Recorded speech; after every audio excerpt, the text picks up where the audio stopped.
Well, I finally found my HO scale Lima class 33 model, and just it was wrapped up in a bag somewhere in the end of the to-do pile. I got it years ago for pennies, and just one of those things I put on the back burner. So looking at the model and picking it up, it really does bring home the lost opportunity that was HO in British models. The size is beautiful. There's something just lovely about it. It's not narrow gauge on standard HO track.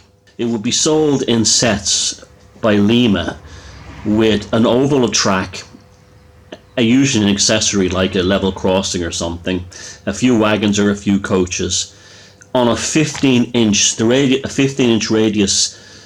Curves were put on the set track for the train set, meaning you could run this on a kitchen table. So you look at all the hype today around TT 120 and the concept of this is a layout that someone can buy as a set, run on their kitchen table, and they can, rather than on the floor, it's the right size and everything for that. But British HO was. Lima were ahead of the game. What happened was back then, and I was fairly young, but I do remember reading, and it was universally ignored almost by the British modelling press. And if they did review something like this, they say it's not a bad model, it's HO scale, it's wrong. It's like it's wrong. That was the attitude. We model in 00 gauge. Now, just to drive home the difference between HO and 00, I've got the Lima. I've got the Lima 00 class 33.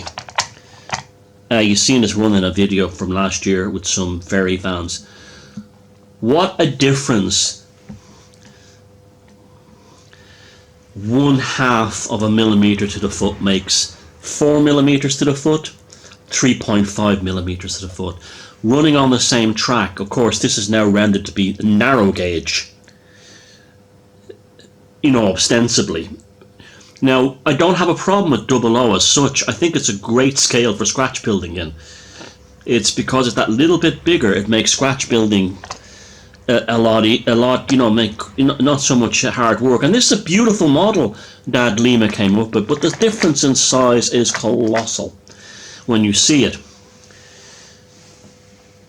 Not only if the HO battle had been won in the 70s by Lima, and there were other people like Fleischmann and Marklin and UF from their factory in Ireland trying to push HO into the British and Irish markets, it would have also allowed all the accessories and foreign things. Like I have some HO scale European wagons that were ferry wagons that ran to the UK that will be going behind this.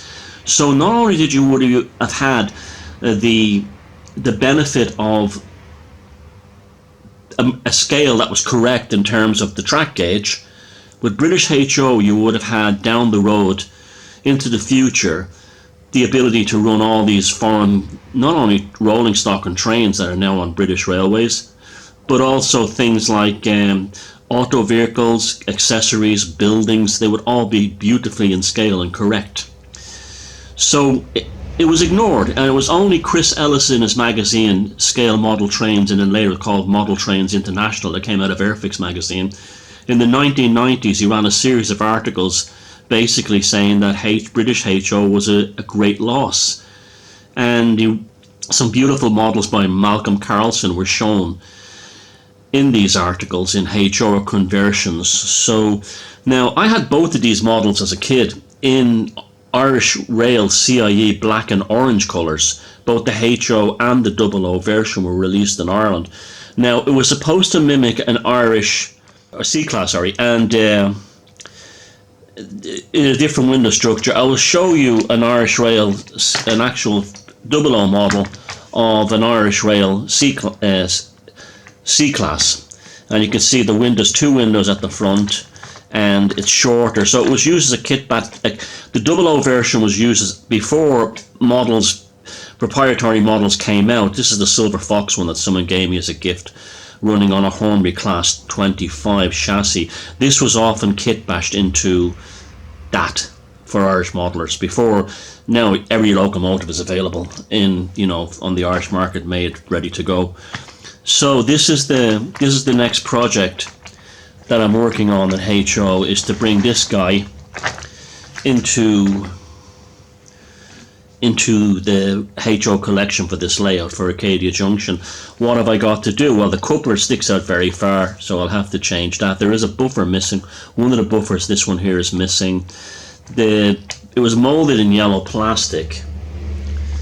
It's molded in yellow plastic. There's some of the yellow showing through on the blue, so I will just use something like Army Painter speed paints to tone down the plasticky look, fix the buffers, and I haven't even checked to see if this runs or not. Let me see.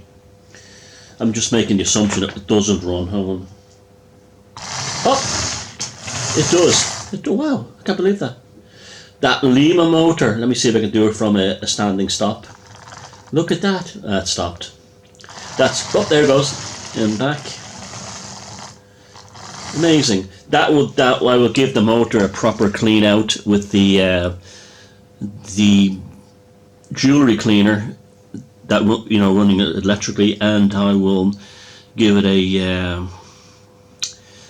an oiling and so on. And well, there it is, British HO. To me, a great loss to the hobby, but also a great tribute to Lima, who gave it a really good go. And so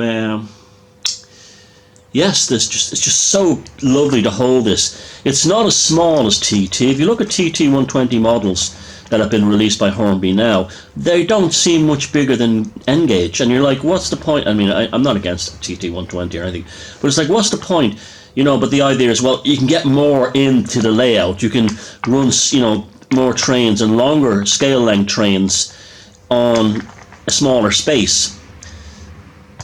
British HO provided that opportunity 45 years ago, and no one gave it any respect.